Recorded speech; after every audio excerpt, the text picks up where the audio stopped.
काओ भाई तो के पता बा। अरे बलिया जिला सिकंदरपुर नगर मोड़ चौराहा पर फेमस दुकान में पता बा कौन चीज के हो। अरे सत्तू के हो।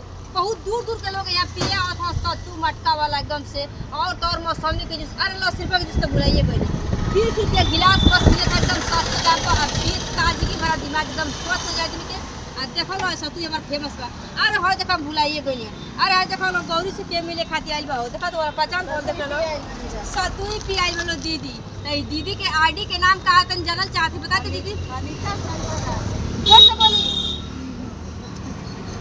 अरे जोर से नहीं बोलो तो इनका आईडी के नाम है अनिता शंकर राजभर। ठीक बा गौरी से आई बड़ी मिले खाती दूर पत्नी पत्नी वीडियो बनावे वाला जा।